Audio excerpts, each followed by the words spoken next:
Now you have 5 minutes to Mr. Turner of Ohio. Thank you, Mr. Chairman. I thank you for holding this important hearing and the important issue that we have facing us today. And Mr. Nabors, Mr. Dodaro, I want to thank you for being here and the tough work that you have. For both of you, I know that everyone wants this money to be spent wisely. They want this money to be spent in a way that moves the economy forward and in a way that creates jobs. Now, personally, I voted against the stimulus dollars, and I voted against them because I thought that the purpose was not well defined, that it would create a lot of waste, and that there would be spiraling deficits. So in knowing what the framework was of the original bill and the authorization of these dollars, I personally believe that your job is that much more difficult to try to fashion out of the stimulus package funding and approval for projects that will actually achieve its goal, and we want you to be successful in that goal. Mr. Nabors, I was looking at your written testimony, and you have told us that the role of the Office of Management and Budget is to coordinate the nuts and bolts of the Recovery Act implementation within the executive branch and make sure that these implementation efforts are consistent with the Act's mission and the President's priorities. So today my question to you is going to be pretty important and goes directly to what your responsibilities are even in your testimony. I represent the 3rd District of Ohio, and in that district a company that had been located in our district with its corporate headquarters for over 100 years, NCR, recently made an announcement that it would be relocating to Georgia, to some suburbs around Atlanta, Georgia, and communities around Atlanta. News reports indicate that Columbus, Georgia, plans to use stimulus dollars as part of the implementation package for the relocation dollars that were offered to NCR to move these jobs from Ohio to Georgia. Now, as you know, Ohio's economy has been significantly impacted.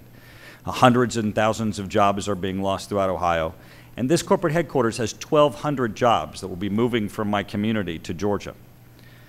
Obviously, my community is very upset about the prospects of stimulus dollars that in fact they will have to pay for, being used to fund the relocation of jobs from their community to another. Now, I believe this is a nonpartisan issue. The Governor of Georgia is a Republican. Governor of Ohio is a Democrat. Governor of Ohio thinks this is the wrong thing to do. I'm assuming the Governor of Georgia thinks this is the right thing to do. I'm a Republican. Our President is a Democrat. I believe that 3 out of 4 of those ought to believe that this is the wrong use of stimulus dollars. So my question to you, Mr. Nabors, the individual who fashions the guidance and implementation, is this an appropriate and allowable expense under the stimulus guidelines? And once the administration knows that a state or community intends to use stimulus dollars to, in effect, buy or steal jobs from one community to another, how do you stop it?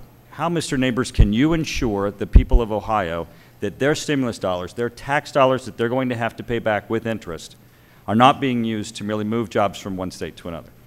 Well, let me answer your first question first. I don't have this. Your mic. Your mic. I don't have this. Your mic.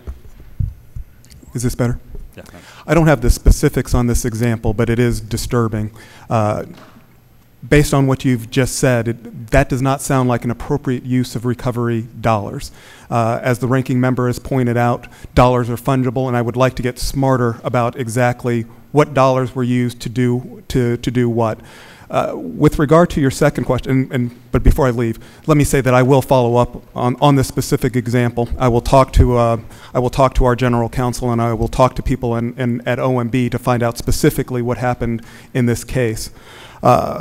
With regard to what tools OMB and the administration has with regard to the way specific dollars are spent, there have been various instances that have come up through the last 4 months where we have expressed concern about the way certain states or certain local communities have proposed to use their funds. In certain instances, we believe that we actually have the authority to stop the use of those funds, and we've exercised that use.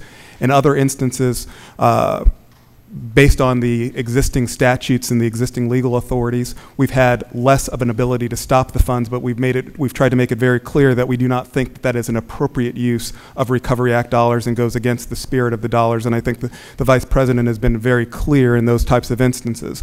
I'd like to go back and look at this example more specifically and be able to get back to you on that. I really appreciate that. I'll give you a copy as you leave, also a copy of a June 3rd letter that myself and the minority leader, John Boehner, sent to the president detailing this issue when it came to light, when the announcement was made in the news media by officials in Georgia of their intent to use these dollars. We've not received a response to this yet. I'd appreciate your attention to it. Will do. Gentleman's time has expired.